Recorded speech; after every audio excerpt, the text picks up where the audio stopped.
Hey guys, so like Ryan suggested, I'm going to do a screencast explaining how to install and use this Notes program.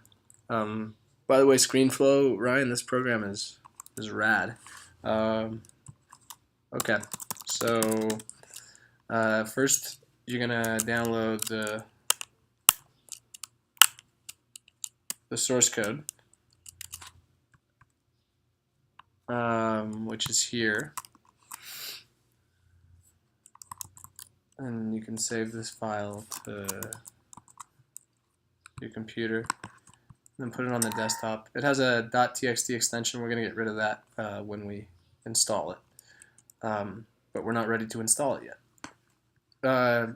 So the reason okay, so first I'll open the terminal and then I'll explain what we have to do to install this program. Aaron, you would use this application terminal. I have an application called iTerm, which is just a fancy wrapper for the terminal. But it's the same thing, it just looks nicer. So I removed this bash profile configuration file, the notes program, and the notes directory from their usual places so that we could kind of do this screencast starting from zero. And to install this program, the first thing we're going to have to do is create this bash profile configuration file. It should have a period in front of it, but as soon as you put the period there, by default it won't show up. It'll just disappear. The Finder can't see files with a period prefix. You can change that in the configuration, but I'm not going to do it that way. So I took away the period, but when we create this file, we're going to have to create it with that dot prefix. So where do we create it? Well, when you open the terminal, you'll notice that if you run the print working directory command, you'll be in your home directory. And you can see what the home directory is. This, $ and then home environment variable will show you what your home directory is, and we can print it to the screen or print it to standard output using the echo command. So I'm going to echo this environment variable, and you can see that the directory that we're in is indeed the home directory. That's the directory that you start out in when you open the terminal. So the shell, the Bourne-Again shell bash, will look in this directory, and it will source. To source means to run the code inside of certain files. It'll source certain files in this directory. By default, it's configured to source a file which is called .bash profile, right? This file may or may not exist on your system. In case it doesn't, we're going to use this touch.bash profile to create this file. What touch does is it creates the file if it doesn't exist, and if it does exist, it doesn't change it in any way. So we're going to create this file, bash profile, and we're going to open this file and edit it. And if I do the ls command to list files, you can see that there is no .bash profile here, but if I do ls-a, which lists all files in the directory, bash profile is indeed in this directory. So we're going to open this file. And before we continue with this at all, download Sublime Text. Sublime Text 3, which is just, I believe it's just called Sublime Text.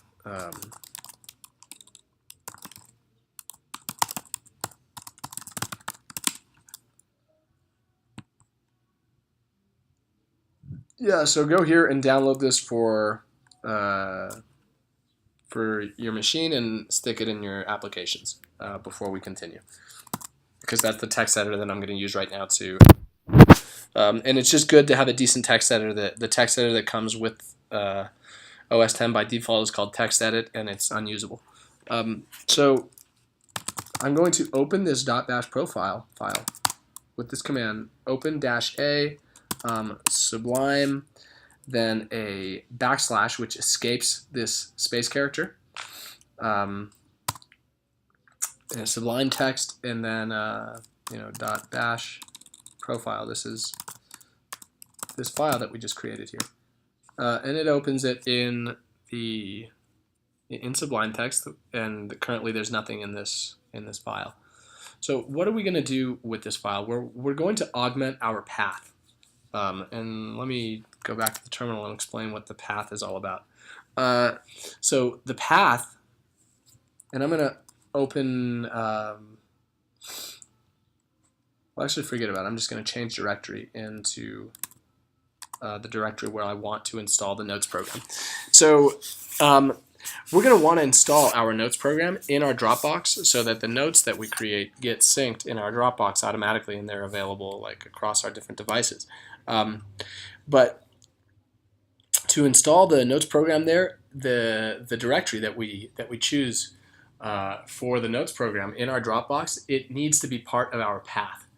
And we can see what is in our path by path is also an environment variable like home, and we can print path to the screen doing echo path.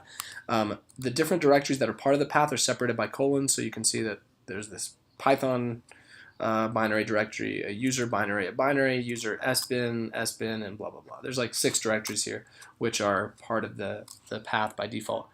And if you want to add more directories to this path,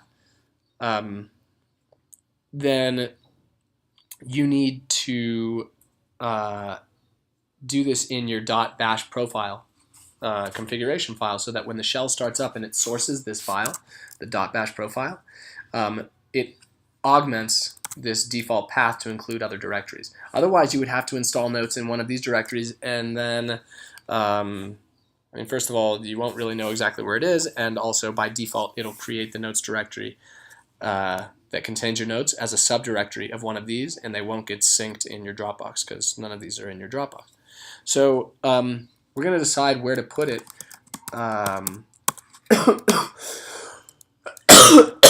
I've changed directory. I've CD'd into Dropbox. Here are my different directories in my Dropbox. I'm going to CD into programming, and I have a directory which I made here, which is 4 underscores and then bin. Bin is a natural name for any directory where you're going to install like programs or executables, because that's just what this directory is called on Unix operating systems.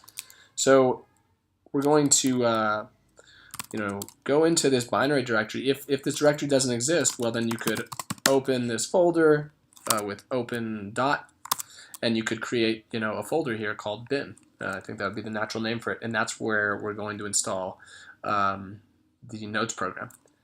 Yeah, so we're going to go into this binary directory, and we're going to print the path of this directory to the screen using pwd, print working directory, and we're going to add this to our path. Because as you can see, I'm going to run ls. As you can see, I have 4 programs already in this directory, but I can't run any of these programs from the shell because the shell is not looking in this directory to find executables, because this directory isn't part of my path. To see which, to see if a program is being found or not as an executable by the shell, you can use the which command. If I do which open, open is the command that we use to open up the .bash profile here in Sublime Text. You can see that open is located in user/bin, and open is found by the system because this user/bin is part of the path. Here it is, user/bin.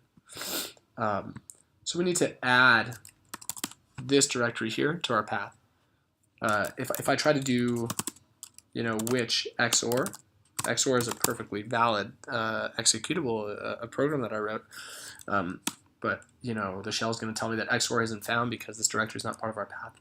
So to add it, we're going to take the path to this directory here, we're going to copy it, and we're going to go in our bash profile, and we're going to augment the path by doing this. Path equals, let's see, we want double quotes.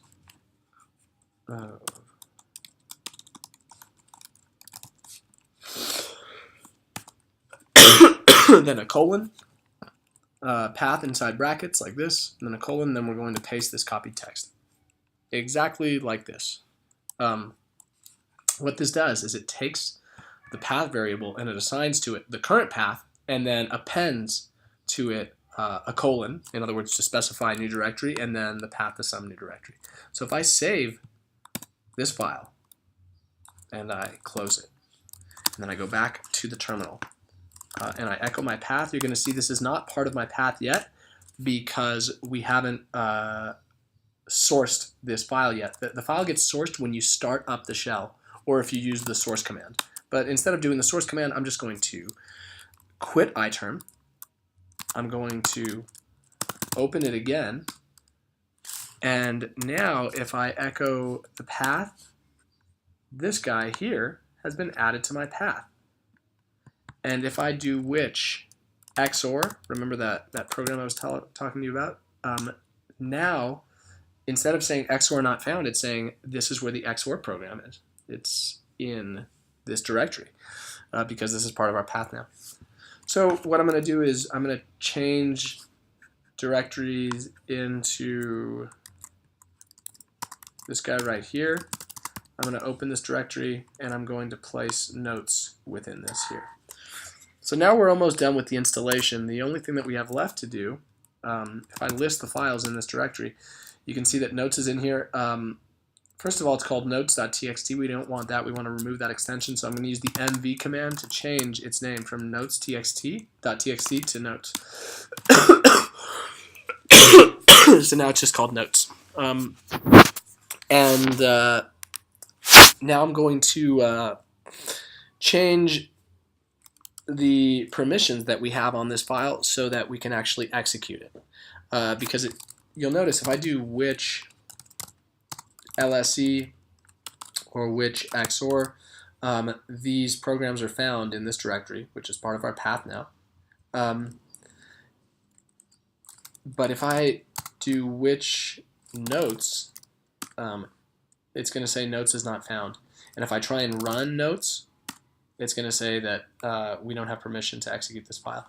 So to see what permissions you have on this file, you use the ls command, but you pass the -l option, which is the long format listing, and this includes more kind of metadata about a file. And as you can see, the 4 files which appear in red here, I don't think they'll be read in terminal, but they're read in iterm or with the Z shell. But anyway, the 4 files that appear in red here, we have execution permission. That's this X bit right here. The owner of the file, the group, and other users all have execution permission on these files, but they don't have execution permission on notes. So we're going to have to change that with the chmod command. We're going to execute chmod 777 on notes, and now if I do the long format listing of these files, we'll see that we do have execution permission over all of these files, including notes. And now if I do which notes, it will actually find notes because this is an executable in a directory that's part of our path. So that's it for installation. Now we're ready to see how notes works. The first time you run notes, guys, you can see what's in this directory right now. The first time you run notes, it checks this directory to see if there's a directory called __ notester. And that's the directory in which your notes are stored. I removed that directory from my Dropbox and put it on the desktop so that we could kind of see how this works from 0. So the first time you run notes, if you just run notes, doesn't matter what options you pass to it, what you do to it, the first time you run it, it will create this directory. So now if I do an ls, you can see that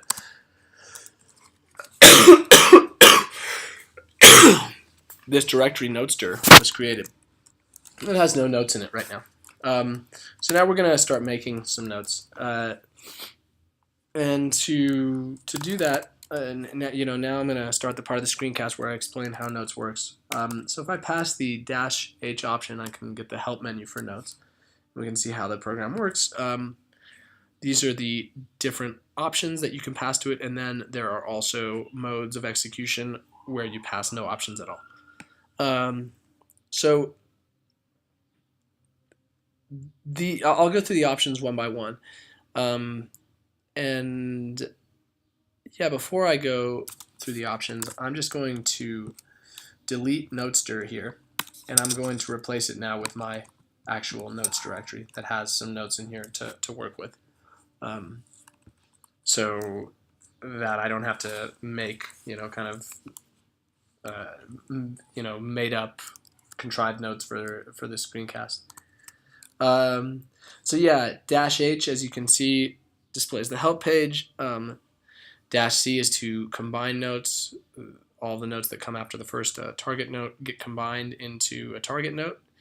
-M moves a note or changes its name from note to new note. You can't overwrite an existing note with this command. So the new note has to have some name which is not taken by some existing note. -N creates a new note. -O opens the notes directory. -P displays the path to the notes directory, and -R and then a note removes that note. And here's just a kind of side note that you can use -C to copy a note, and the way that you would do that is you have the name of the copy, and then you have the original note. You invoke the program like this, and it'll copy a note that you already have. And then there are modes of execution where you pass no options, with no arguments whatsoever. If you just invoke notes, it will list your notes. It'll just list all of your notes. So that's what I've done here. I've invoked it without any arguments, without any options, and it just listed my notes. If I pass one argument to it, I'll start with these modes of execution first, and then we'll go to these options up here. If I pass one argument to it, the name of a note, like term, it will display the contents of that note, and then I can push Q to leave that note. And if I do this for Sublime, it'll display the contents of this note. If I do it for a note that doesn't exist, like Sublime S, it'll notify me that this note doesn't exist. If I lied. I'm gonna leave these two modes of execution with 2 arguments or more than 2 arguments for later, and I'll head back to the options. So yeah, starting with -C, combining notes. If I want to make a new note, I can pass this option. -C, I'll make a new note, and I'll combine the MISC and OS10 notes into this new note. Now if I look at my notes, as you can see, there's a new note called new note. If I want to see what's in this note, we can see that the MISC and OS10 notes were combined and separated by all these underscores to create this new note. And I'm going to go ahead and remove that note. That takes care of this -R option here. New note. I'm going to spell it wrong. As you can see, it'll tell me that new notes doesn't exist, but if I do this, there's no error, and new note was removed. It was deleted. It's no longer here.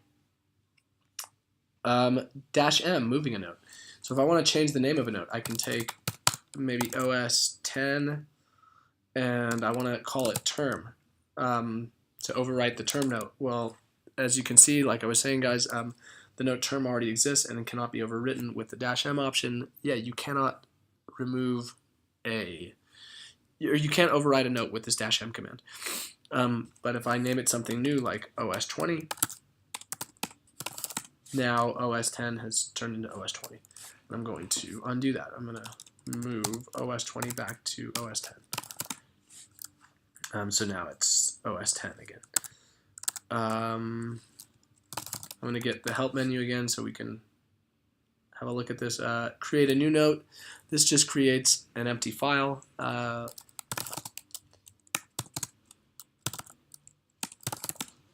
There's new. If I look at the contents of new, it has nothing in it whatsoever. So I'm going to remove this note. And -O opens the notes directory. If I just invoke notes with the -O option, the notes directory opens up. Let me show you guys that again. And you can go in here and open any of these notes, in your text editor and start editing the note, or whatever you want to do. -P prints the path to the notes directory, which is going to be the path to whatever directory contains the notes executable, and then notester. Like if I print the working directory, you're going to see that it's the same path, except this is where the program is. This is where notes is, and then the notes go in this subdirectory called notester. Yeah, that's it for the options here. If for the optional arguments, and then if you want to look at these here, this is sort of interesting. If you run the program like this, notes, and then the name of a note, like, I don't know, let's say notes and then term, and as the third argument you append this text to term, what will happen is that this text gets appended to the term note.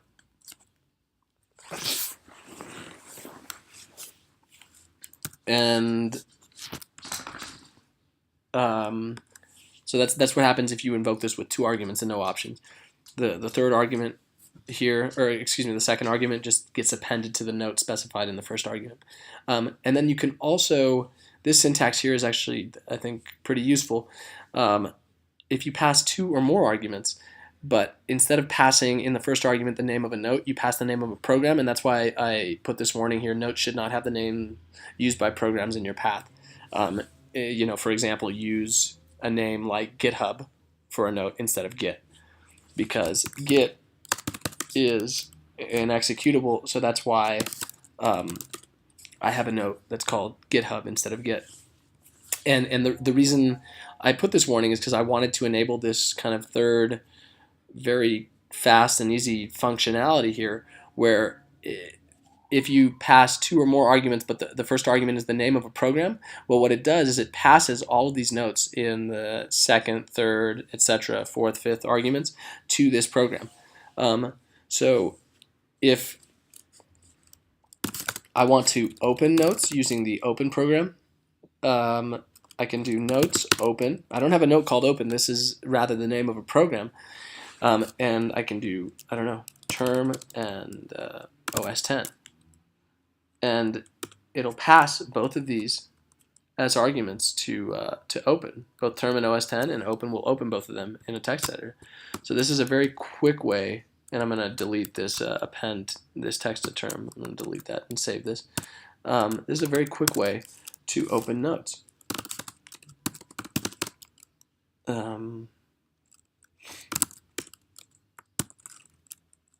And you can do this from any path, in your system. Like if I open a new tab and I, CD into my home directory, I'm in my home directory now, I can still open notes right from here. Very quickly, and then edit them.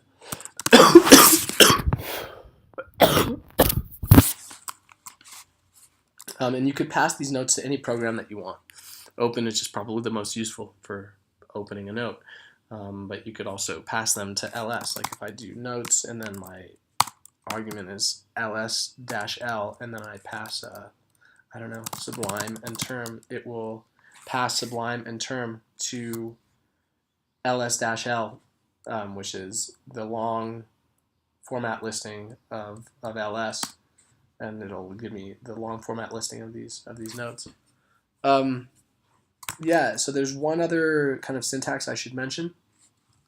You can redirect standard output into the notes program, and what it will do is append the redirected text to the specified note.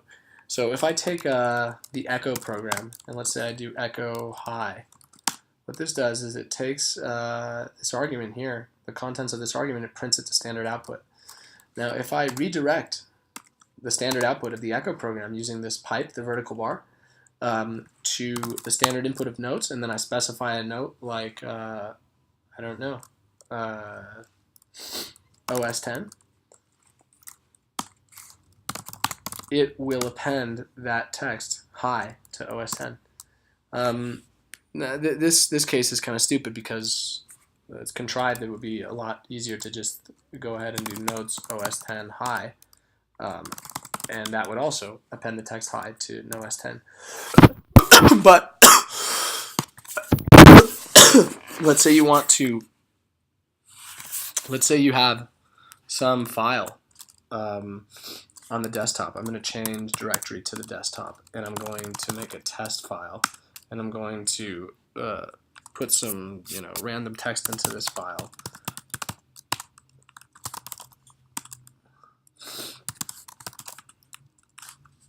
Now this test file on the desktop has the following text, blah blah blah blah blah. It has some text that I got by doing an HTTP request to google.com. So let's say I want to take this text and append it into a note. Well, what I could do is use the cat command. Cat just prints the standard output, the contents of a file. So I could do cat of this test file, which prints all this standard output, and I could redirect this to OS 10, this note, and now if I look at OS 10, this text got appended to that file. So I want to open OS 10 and delete this junk. Well, I can do that. All right, so that's it for notes. That's all it really does. It's just like a quick way to access from anywhere on your system, from any directory, if you have the terminal open, to access your notes, to mess around with them, to edit them, to change their names, to combine them, to append text to them, I suggest putting it in your Dropbox somewhere so that it syncs between your machines. I use it. I wrote it because I got sick of using these stickies,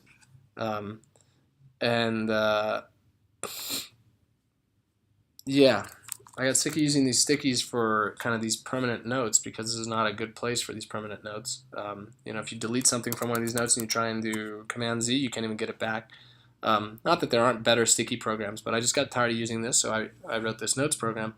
I guess you can also have permanent type notes in some other program like Evernote, but I don't find Evernote to be very good for that, because if it's just a small note like that, I quickly want to know how to do something using GitHub, right?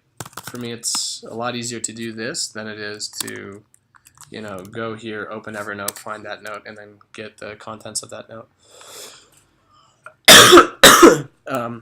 So I don't know, that's what I use it for. This is just my personal preference, but for kind of temporary notes, like shopping lists and stuff like that, I find the best program to be Keep, Google Keep. There's all kinds of formatting options. It's very quick to make new notes, make lists and stuff like that. And obviously this syncs with your Google account, so you can get at these notes from anywhere. But for these sort of permanent notes, I like this program here. Yeah, so that's it, guys. I'll talk to you soon.